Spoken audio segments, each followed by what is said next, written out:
안녕하세요, 여러분. 매일 임신한 딸에게 엄마가 전화해서 난 정말 자식복 없다라고 말하는 엄마가 있다면 어떠시겠어요? 다들 진정하시고 지금 바로 들어보시죠.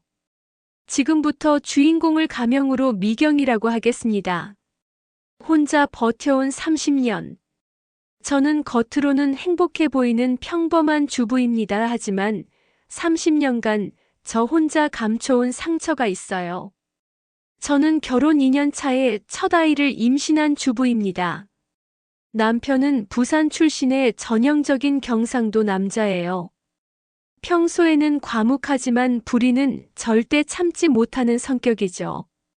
제가 남편에게 제 과거를 털어놓기까지는 정말 오랜 시간이 걸렸어요. 워낙 혼자 참고 견디는 게 체질이 되어버렸거든요. 하지만 결국 모든 걸 말하게 되었고, 그때부터 제 인생이 완전히 바뀌었습니다. 제 이야기는 어릴 때부터 시작됩니다. 저에겐 오빠가 하나 있었어요. 3살 위였는데 태어날 때부터 심장에 문제가 있었어요. 오빠는 12살에 세상을 떠났습니다. 그때부터 엄마의 모든 집착과 의존이 저에게 쏟아졌어요. 엄마의 끝없는 칭얼거림. 오빠가 돌아가신 후 엄마는 완전히 다른 사람이 되셨어요. 원래도 예민한 성격이셨는데 아들을 잃고 나서는 세상 모든 게 다 불만이고 불행의 원인을 항상 남 탓으로 돌리셨어요. 특히 저에게 의존하는 정도가 심각했어요. 엄마 우울해 죽겠어. 내가 옆에 있어줘. 엄마가 이렇게 힘든데 너는 왜 공부만 해? 다른 집 딸들은 엄마 마음도 헤아린다는데 너는 왜 이렇게 차가워? 하루도 빠짐없이 이런 말들을 들었어요. 초등학생이었던 제가 엄마의 감정 쓰레기통이 되어야 했죠. 학교에서 돌아오면 엄마는 항상 울고 계셨어요. 그러면서 저에게 하소연을 쏟아내셨죠. 너 아빠가 또 술 마시고 늦게 들어왔어. 내가 얼마나 외로운지 아니?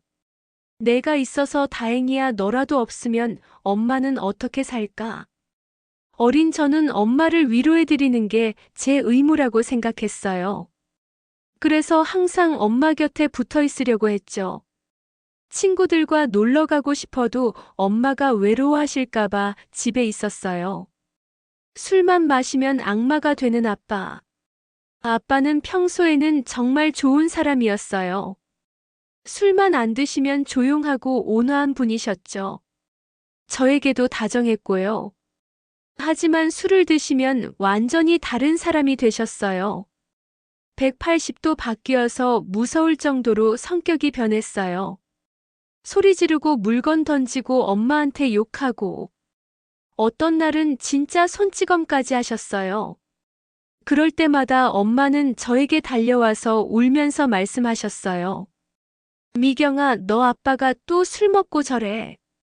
엄마가 뭘 잘못했길래 저런 사람을 만났을까? 내가 엄마를 지켜줘야 해. 너밖에 없어. 저는 어린 나이에 엄마를 보호해야 한다는 부담감을 안고 살았어요.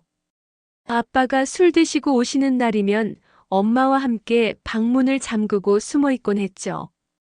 다음 날 아침이면 아빠는 아무 일 없었다는 듯이 평상시로 돌아가셨어요. 어젯밤 일을 기억 못 하시는 건지 일부러 모르는 척 하시는 건지 알 수 없었어요. 하지만 엄마는 달랐어요. 어젯밤 일을 저에게 계속 얘기하셨어요. 너 아빠가 어떤 사람인지 봤지? 엄마가 얼마나 힘든지 알겠지? 너라도 엄마 편이 되어줘야 해. 혼자 모든 걸 감당하는 습관. 이런 생활이 20년 넘게 계속되면서 저는 모든 걸 혼자 해결하려는 성격이 되었어요. 힘든 일이 있어도 누구에게 말하지 않고 혼자 참고 견뎠어요. 대학교 때도 친구들한테 집 얘기는 절대 하지 않았어요.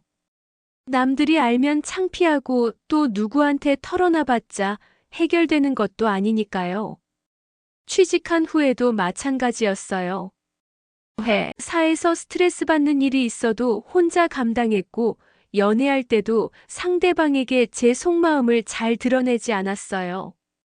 그런데 지금의 남편을 만나고 나서는 조금씩 달라지기 시작했어요.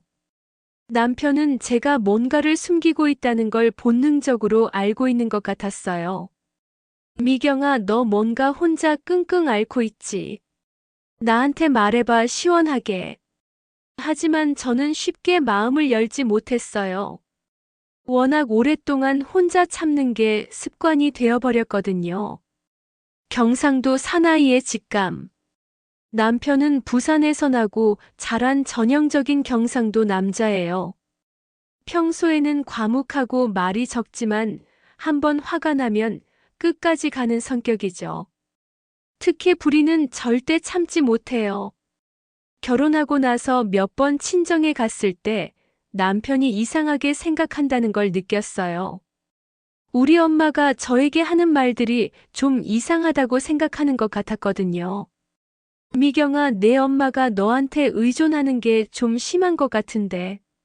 어른이 된 딸한테 저렇게 칭얼거리는 게 정상인가? 하지만 저는 그때도 엄마를 감사드렸어요. 엄마가 오빠를 잃고 나서 많이 힘드셨어. 원래 성격이 그런 게 아니야. 남편은 더 이상 말하지 않았지만 뭔가 석연치 않다는 표정이었어요. 결혼 1년 차 어느 날 정말 큰일이 벌어졌어요. 아빠가 평소보다 더 많이 술을 드시고 오셔서 엄마와 심하게 싸우셨어요. 그때 엄마가 저에게 전화를 했어요. 미경아, 너 당장 와, 엄마 죽을 것 같아. 너 아빠가 미쳤어, 진짜 미쳤어. 내가 와서 말려야 해, 엄마 혼자서는 안 돼. 저는 새벽 2시에 급하게 친정으로 달려갔어요. 집에 가보니 정말 난리도 아니었어요. 아빠는 완전히 취해서 소리 지르고 계시고 엄마는 울면서 저에게 매달렸어요. 미경아, 내가 왔구나. 엄마 살았다. 너라도 없으면 엄마는 정말 어떻게 하냐? 저는 그날 밤새 엄마를 달래고 아빠를 방으로 들여보냈어요. 다음 날 새벽에 집에 돌아왔는데 남편이 저를 기다리고 있었어요. 어디 갔다 왔어, 새벽에? 친정에 일이 있어서. 무슨 일인데 새벽 2시에 나가야 해? 저는 그때도 대충 넘어가려고 했어요. 하지만 남편은 끝까지 물었어요. 미경아, 나한테 거짓말하지 마. 정확히 뭔 일이야? 그래서 어쩔 수 없이 그날 일을 말했어요. 남편은 제 얘기를 듣고 완전히 화가 났어요. 뭐라고 새벽 2시에 전화해서 와달라고. 그걸 당연하게 생각해. 미경이가 결혼한 여자인데 새벽에 나돌아다니는 게 말이 되나? 저는 남편을 달래려고 했어요. 여보, 엄마가 워낙 힘드셔서 그래. 오빠도 없고 나밖에 없잖아. 하지만 남편은 더욱 화를 냈어요. 그게 무슨 소리야? 어른이 새벽에 딸을 부르는 게 정상이야. 아버지가 아무리 술을 드셔도 딸이 혼자 나설 일이 아니야.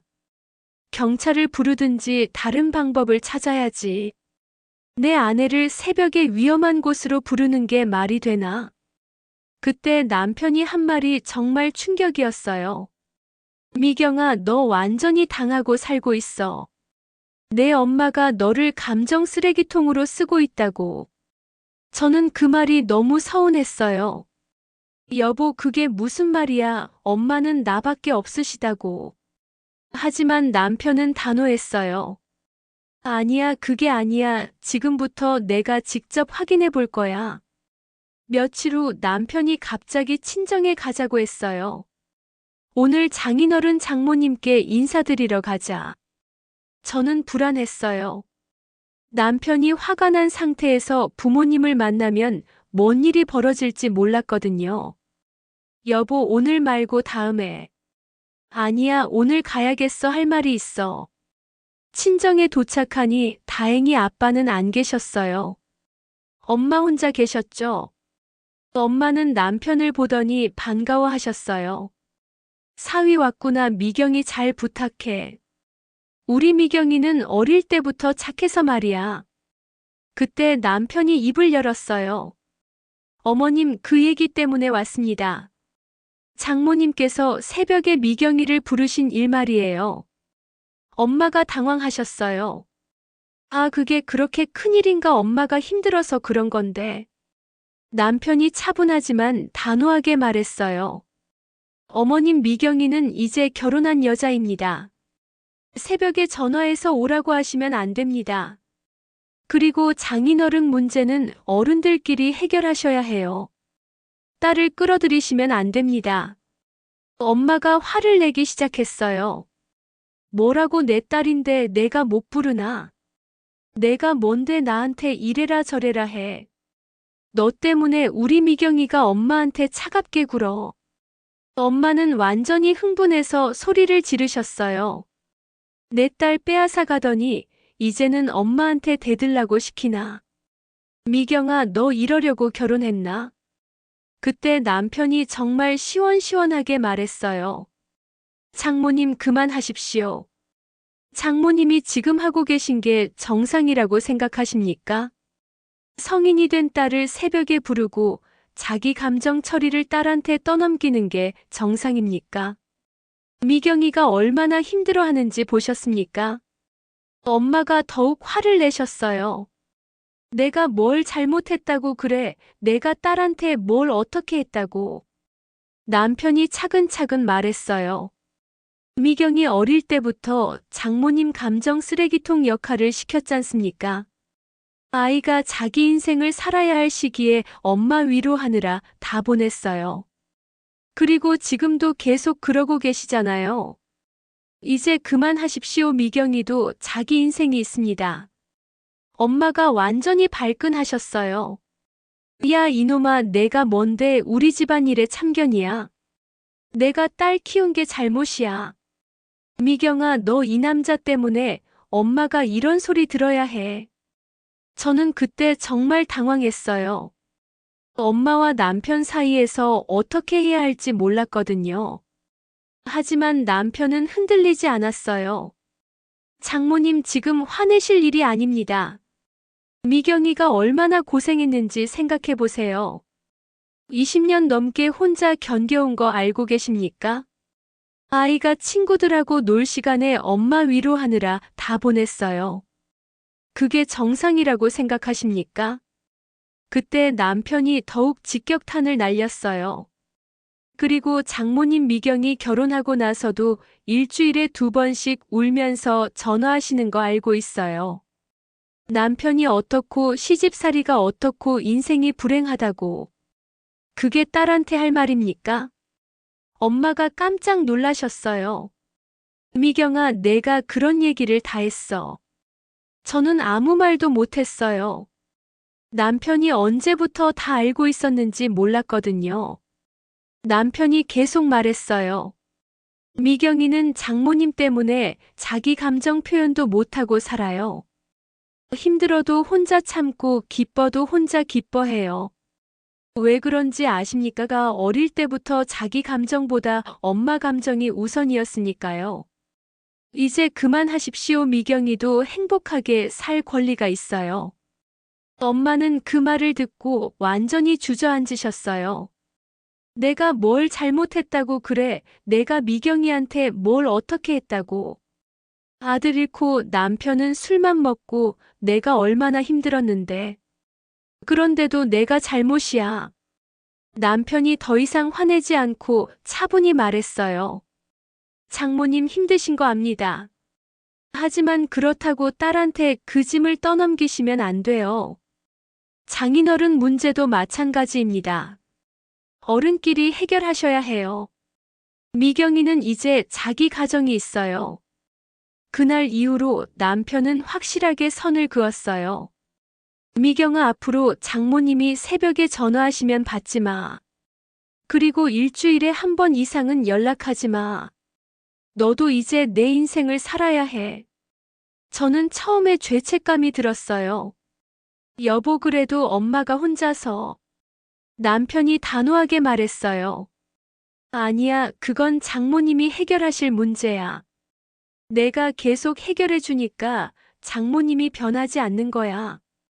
이제부터는 거리를 두자. 그리고 나서 몇 개월간은 정말 힘들었어요.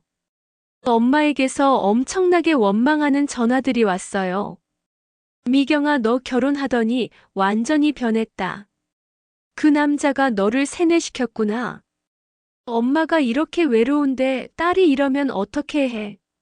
하지만 남편이 계속 옆에서 버텨주었어요. 미경아, 흔들리지 마. 처음이 힘든 거야. 조금 더 버텨보자. 신기한 일이 일어났어요. 제가 엄마의 전화에 일일이 반응하지 않으니까 엄마도 조금씩 바뀌기 시작하신 거예요. 처음에는 더 자주 전화하시고 더 심하게 원망하셨지만 점점 횟수가 줄어들었어요. 그리고 6개월 정도 지나니까 엄마가 다른 얘기를 하기 시작하셨어요. 미경아, 엄마가 동네 부녀회에 나가기 시작했어. 사람들이랑 얘기하니까 좀 낫네. 아빠 문제도 조금씩 달라지기 시작했어요. 제가 새벽에 달려가지 않으니까 엄마가 다른 방법을 찾기 시작하신 거예요. 이웃들에게 도움을 요청하시기도 하고 가끔은 경찰에 신고도 하셨어요. 그러자 아빠도 조금씩 자제하기 시작하셨어요.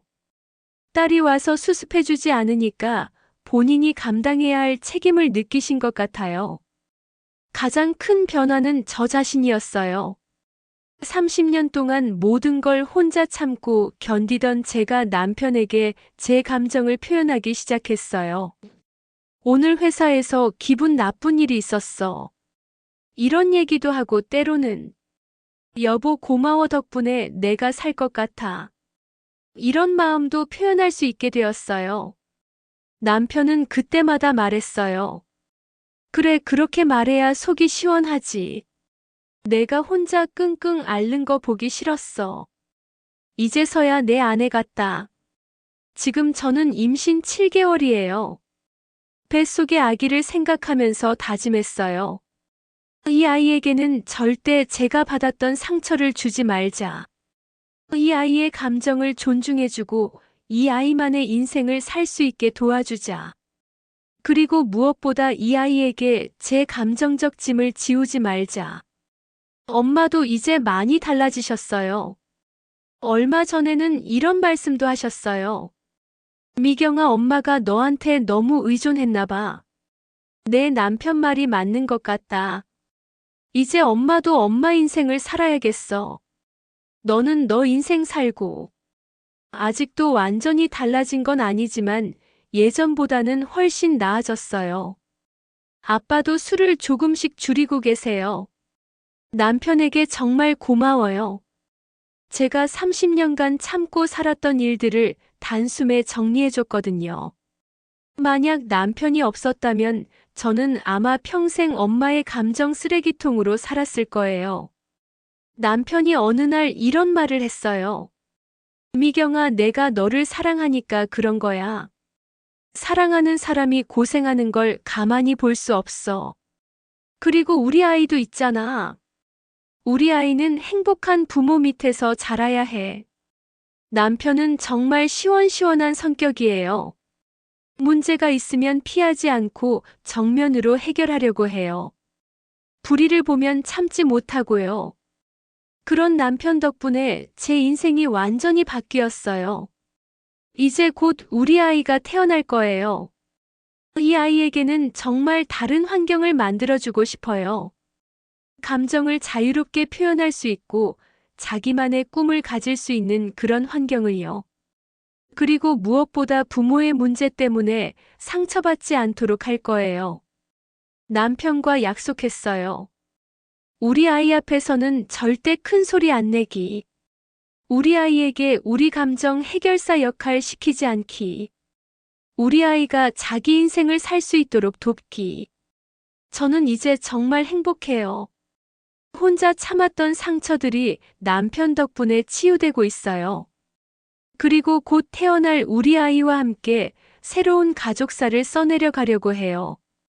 상처가 아닌 사랑으로 채워진 그런 이야기를요.